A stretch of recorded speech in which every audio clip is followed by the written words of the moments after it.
A palavra é toda sua, doutor Rogério. Primeiramente, muito obrigado. Eu queria agradecer o convite do doutor Nadir Zacarias, que carinhosamente ainda me chama de Rogerinho, que é um prazer. Cada vez mais me chamam de menino e Rogerinho. Eu acho que quando ele me conheceu, ele me chamava de menino, eu ficava meio nervoso. Hoje, quando me chamam de menino, é um imenso prazer. É, eu tinha, eu tinha preparado, não preparei nada, mas assim, o que me coube falar é um pouco de hepatites e o que é hepatite, na verdade, né?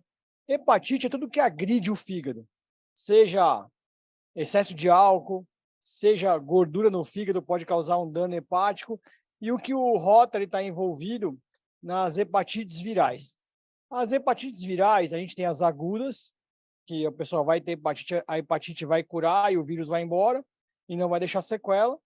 E temos as hepatites crônicas, que essas são as hepatites, que é o projeto que vocês, acho que a gente, né? A gente do Rotary está envolvido junto com a Sociedade Paulista de Estudo do Fígado nessa campanha de erradicação das hepatites virais crônicas, que no caso é a hepatite B e a hepatite C. As hepatites, via de regra, são doenças bastante silenciosas. O indivíduo não sabe que tem a doença, ele está vivendo a vida e quando ele vai descobrir, muitas vezes, ele já tem uma doença mais avançada.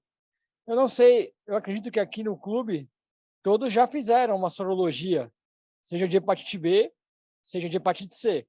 Os que, porventura, não tinham os anticorpos para hepatite B foram vacinados. Tenho essa certeza, né? Mas a imensa maioria dos médicos e da população não sabe muito bem o que é essa tal de hepatite B e o que é essa tal de hepatite C, e não sabe se pega com beijo, o que acontece para se ter. Só para contextualizar, as hepatites B e C são uma das principais causas de cirrose, né?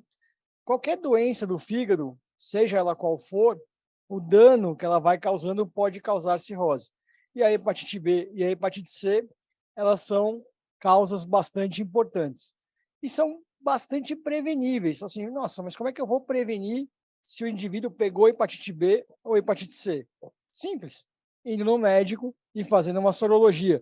Se aqui tiver um cartaz para quem não fez a sorologia, mas para quem frequenta aqui o camp, com uma simples pergunta, você já fez sorologia para hepatite B e para hepatite C? Eu tenho certeza que no final de um ano, alguém vai nos falar que, olha, doutor, poxa, não fazia ideia, eu fui no Sírio-Libanês, ou eu fui na unidade básica de saúde e pedi para o meu médico, e ele fez o exame e eu descobri.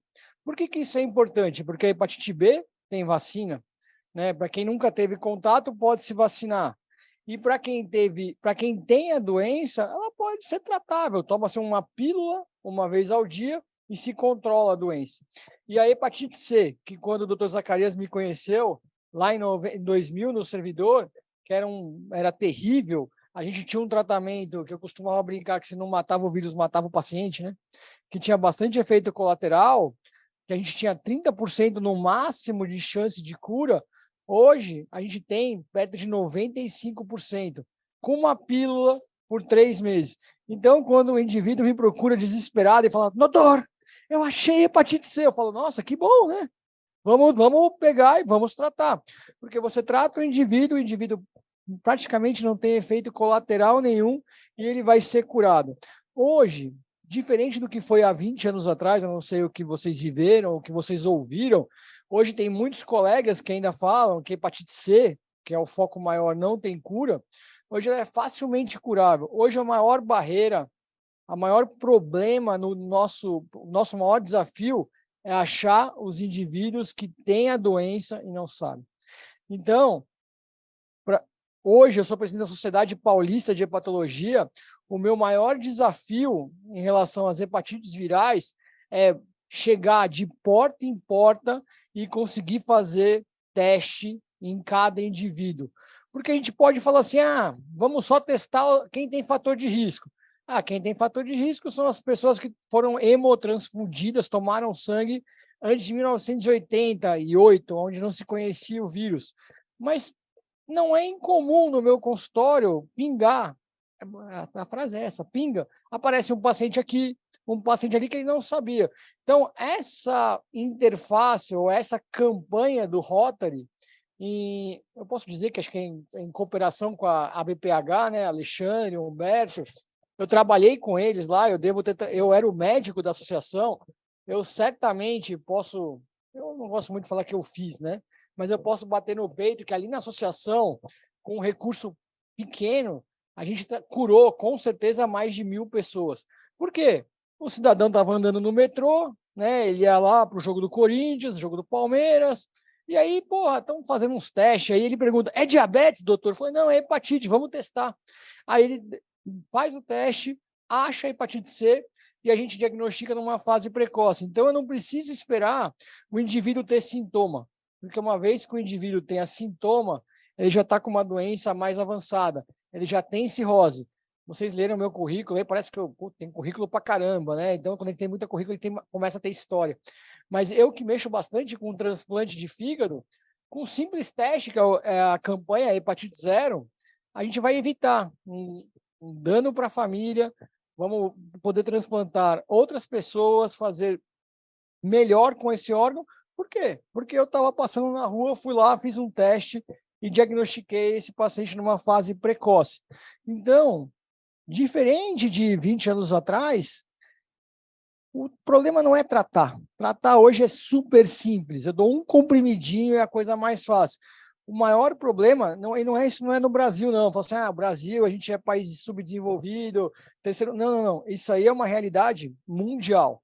Todos os países hoje, maior gargalo é em identificar os pacientes. Não é o meu, acho que é a gente achar esses pacientes que estão lá sem saber que tem a doença e poder fazer um diagnóstico numa fase precoce. E quando eu faço um diagnóstico numa fase precoce, eu dou um comprimido, trato esse cidadão por 3 meses, ele cura, ele sai do sistema de saúde, seja o sistema público, seja o sistema privado, eu posso dispensar aquele quantidade de dinheiro com outras patologias. Então, você não precisa ser médico para pensar se é melhor eu furar um dedo ou é melhor eu fazer um transplante de fígado, né? É uma coisa meio bizarra, né? Uma coisa altamente prevenível. Então, hoje, quando a gente fala em hepatite C, a gente não tem mais problema. A gente dá um comprimidinho e cura. Então, o fundamental é essas campanhas de conscientização e, mais do que conscientização, é detecção. Por exemplo, a sociedade a qual eu presido hoje, nós estamos com alguns projetos. O projeto do Rotary, para nós, é imensamente importante, porque o Rotary tem uma capilaridade imensa. Mas a gente tem um projeto de testar pessoas privadas de liberdade. Então, há 15 dias atrás, eu fui no presídio em São Vicente, né? A gente foi, testou 800 presos e achamos 9 pacientes. Vamos falar assim, puta, que pouco, né? Não é pouco, não. Essa é uma incidência de 1%. A gente lida na população em geral com uma incidência de 0,5, 0,4. Então, eu fui no local de 1%. Aí falou assim, legal, você foi lá, testou, e agora? Agora, dia 12 de maio, eu vou lá para tratar essas 9 pessoas, né? Eu acho que além da gente testar pessoas que estão andando no Ceasa, andando no metrô, andando na Fiesp, eu acho que vai ser um dos gargalos, é a gente chegar nessa população que é um fator de risco maior. Privados de liberdade são os presidiários, pessoas em situação de rua. Eu tenho um projeto da gente tentar testar moradores de rua. Isso é um desafio imenso, né? Porque parece muito fácil ir lá e furar o dedo do morador de rua. Mas como é que eu vou chegar nele? Como é que eu vou fazer esse cidadão tomar 3 meses de remédio, né? Então, a gente tem algumas campanhas de microeliminação e algumas tratativas dessa microeliminação, porque a gente vai direto nesse público em questão. Mas a possibilidade da nossa sociedade ser parceira desse projeto Hepatite Zero, ela é monstruosa, né? Eu falei para o Dr. Zacarias, falei para o Alexandre, falei para o Humberto, que, nossa, esse fim de pandemia, eu assumi essa gestão. Esse projeto, para mim, caiu do céu, porque eu estou nesse projeto já, behind the scenes, há algum tempo, Eu lembro quando, eu não sei quem de vocês foi à Coreia junto com eles, né? Foi a Seattle. Eu lembro que eles foram lá falar da campanha. Eu fiquei aqui atendendo os pacientes, fazendo elastografia, mas esse projeto vem nesse embrião há bastante tempo, né?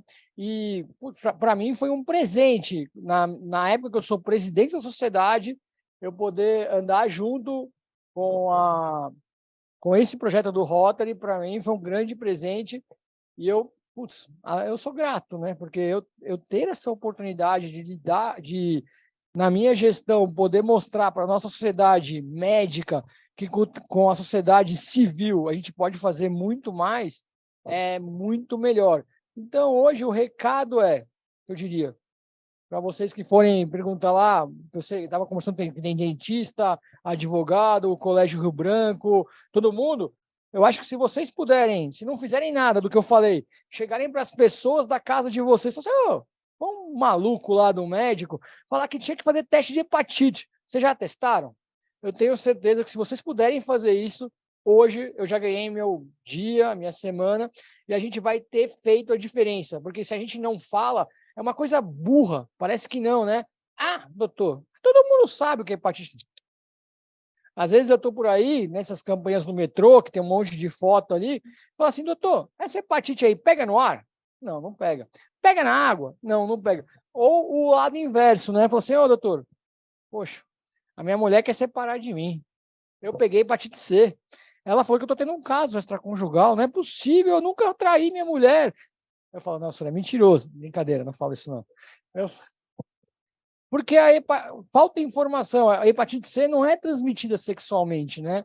É uma doença que é transmitida por sangue contaminado. Então é mais fácil as mulheres pegarem na manicure, onde já tem aquela maquininha vagabunda lá, que parece que liga e não liga, que fica 4 minutos, do que pegar numa relação sexual. Então, o que eu poderia deixar de recado para quem for embora, pergunte na sua casa lá para todo mundo, pergunte para as pessoas que trabalham perto de você, pergunta para sua secretária, pergunta no escritório, pergunte para todo mundo. Você já não fez exame? Vamos fazer. E eu queria agradecer por poder compartilhar dessa campanha. Nem sei se o doutor Zacarias está autorizado a falar isso, doutor, mas o Alexandre falou que eu podia, que nós somos um parceiro. Se depois qualquer coisa, você briga com ele, tá? E o que eu puder, a gente da sociedade puder dar esse respaldo médico, é muito importante. Na verdade, o teste deve ser feito universalmente, tá? A hepatite C, vamos falar de hepatites crônicas, porque aquela coisa que você, eu comi uma ostra lá em Ilhabela e fiquei com hepatite, provavelmente foi hepatite A. Na hepatite A eu brinco que cura ou mata. 99,9% cura, então ela vai embora, resolve. O que fica de hepatite crônica, que vai dar problema para o indivíduo, é hepatite B e hepatite C. E é fácil de entender como transmite. Hepatite B é sangue contaminado ou secreção. Então, sexo transmite, né? Por isso que é a importância de ser vacinado, porque, por exemplo, se o indivíduo ele tem hepatite B e o cônjuge, ou a namorada, seja quem for, é vacinado, tá tudo certo, a vida vai seguir, não vai acontecer nada. E hepatite C é sangue contaminado. O vírus foi descoberto em 1988, tá? E os bancos de sangue começaram a ser mais tipados, mais fiscalizados, 92, 93. Então, quem é fator de risco? A faixa etária de vocês, né? São os que a gente chama de acima dos 45, 50 anos. Mas isso não impede que, por exemplo, uma jovem que foi fazer um piercing tenha hepatite C. É um exame tão ridículo, tão simples, que todo mundo deve fazer. E se for negativo, ótimo, vida que segue, porque não tem vacina, né? Então, todo mundo deve fazer, mas o fator de risco são pessoas que nasceram a partir de 75, que tomaram transfusão antes de 88. Era muito comum, a minha geração, as pessoas eu tenho 46 hoje, as pessoas que têm 45 anos que têm hepatite C, foram as pessoas que foram transfundidas na maternidade. Ah, puta, teve uma que ficou na incubadora, enrolou, era meio moda lá, pelo começo dos anos 80, 80 e pouco, fazer plasma nas crianças, né? Então tem muita gente que se contaminou aí. Hepatite C dá alguns sintomas meio banais, cansaço, fadiga, mas o que dá de ruim é cirrose. E cirrose, a pessoa vai diagnosticar que tem cirrose quando tem complicação, barriga d'água, desnutrição, ficou amarelo. aí já está numa fase avançada, tem sintomas da cirrose. E a hepatite C, só para contextualizar, ela demora em torno de 20 até 30 anos para desenvolver cirrose. Então, tá lá, né? Vai indo. Se algum indivíduo bateu ali, pediu o exame e fez diagnóstico antes. Quanto à vacina, normalmente, o negócio da vacina agora, nosso país é um país que vacina muito, sem querer entrar em ideologia, loucura, Covid e tal. Normalmente elas pedem a sua carteira de vacinação, né, para saber se você foi vacinado ou não para hepatite B. Hoje a vacina de hepatite B é dada na maternidade, então minhas filhas tomaram vacina de hepatite B na maternidade. As pessoas mais da minha geração ou acima, o ideal para ver se precisa tomar a vacina ou não é fazer uma sorologia de anti-HBs, que é o anticorpo. E a última pergunta, que foi a questão do check-up, tirando o ginecologista, a imensa maioria dos médicos não pedem porque não lembra. Ele pede, você deve ter lá, se você for entrar no seu Fleury, se for dosar lá, você deve ter umas 400 vitamina D, 350 colesteróis, e se bobear não tem uma sorologia, porque os médicos, em geral, eles esquecem. Ele pede um monte de coisa que não serve para nada e não pede a sorologia.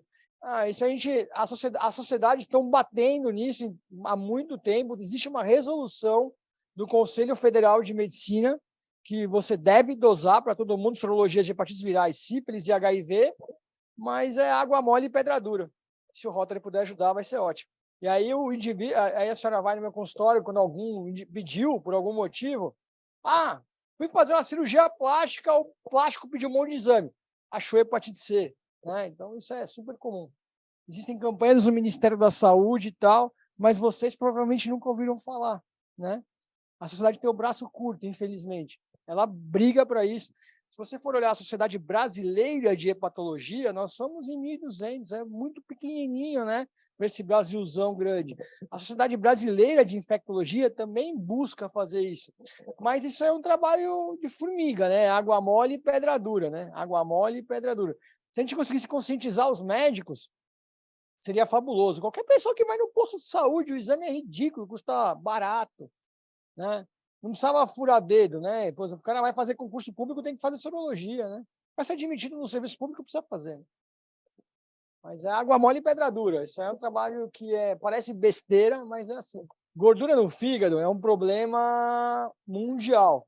Hoje até, fazendo um merchan meu aí, saiu uma reportagem no UOL, não sei se vocês gostam do UOL ou não, isso aí do UOL é meio polêmico, que tem lá 7 dicas para avaliar e para prevenir doenças do fígado, lá que eu acho que eu devo ter falado e aparece. Mas 1 em cada 4 brasileiros, 1 em cada 4 pessoas no mundo tem gordura no fígado. Então é muita gente. E a gordura no fígado é aquela coisa, todo mundo tem, é normal? Não, não é normal. Desses 25% que tem gordura no fígado, então 1 em cada 4, 30 a 40% vão ter inflamação e fibrose. O que é isso daí? É a gordura causando problema. Então, o ideal é que todo mundo que tenha gordura no fígado vá olhar para ver se a gordura no fígado está causando problema para o fígado ou não. Porque se não estiver causando problema para o fígado, é fator de risco para doença cardiovascular, para infarto, para vários tipos de câncer, né? Então, não é uma coisa tão benigna quanto se pensava-se que era no passado. Na verdade, o fator de risco principal é a obesidade, né? O sobrepeso. É a obesidade, o sobrepeso, né? Por exemplo, em vez de estrogonofe, se eu fosse muito magro, tinha que ser um franguinho grelhado, o arroz tinha que ser integral, né? Mas assim, esse é o fator de risco, infelizmente. Eu estou precisando também perder peso. Quando a gente fala em genética e fígado, é um negócio extremamente amplo, né? Existem algumas doenças genéticas, que eu, por exemplo, chamada doença de Wilson, que é o acúmulo de cobre, hemocromatose, que é o acúmulo de ferro, que é um gene, tá? As outras doenças, existem alguns genes que dão doença mais grave. Por exemplo, pode ser que nós dois tenhamos esteatose e você tem uma mutação genética, por exemplo, você não, e eu tenha uma chance maior de desenvolver cirrose que você. Genética e doenças hepáticas é uma coisa que a gente ainda está um pouco engateando, diferente de outras situações como cardiologia, oncologia, mas a genética é importante. Existe a genética nas doenças e doenças genéticas, são coisas diferentes.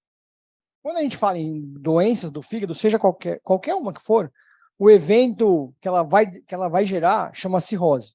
E a cirrose pode ser compensada ou descompensada. Descompensada é quando tem algum sintoma, que muitas vezes a gente tem que até fazer transplante de fígado. Essa questão do grau 2 ou grau 3, normalmente ela está relacionada à quantidade de gordura que tem. Muita gente tem muita gordura, mas tem pouco problema, porque aquela gordura não está causando inflamação e fibrose. E também tem o inverso. Às vezes o cidadão tem pouca gordura, mas ele tem uma genética ruim e tal, e a doença vai evoluir para a cirrose. O ideal, hoje, que a gente prega, é todo mundo que tenha alguma situação, faça um check-up do fígado, né? Você pode fazer ultrassom, exames de sangue, você vai no seu cardiologista todo ano, faz lá eletro, eco. Pô, você pode fazer um check-up do fígado. O fígado, coitado, ele sofre calado, né? Ele apanha calado. Mas nesses 20 anos que eu faço medicina, 25, é uma revolução, né? Você dava um remédio ruim, que curava pouco e judiava muito por um ano. Hoje a gente dá um remédio bom, judia nada e cura todo mundo, né? É impressionante. Hoje a gente vive uma revolução. Então, não é pior que não, porque hoje o Brasil, não. O Brasil fornece, hoje o tratamento é universal. Todo mundo que tem o diagnóstico consegue pegar o remédio em menos de um mês. E um remédio que nos Estados Unidos custa em torno de $150 mil, aqui no Brasil o governo, acho que o governo é da Dilma, nem tudo foi ruim na Dilma. Ela conseguiu comprar o tratamento por $8 mil. O governo brasileiro foi muito bem nesse capítulo, né? Então hoje é muito simples, tem para todo mundo e para o Brasil é muito barato o remédio. Isso é a grande vantagem do Ministério. Não é subsídio, não. O Ministério negociou. Não é subsídio, não. O Ministério negociou, né? Eles negociaram.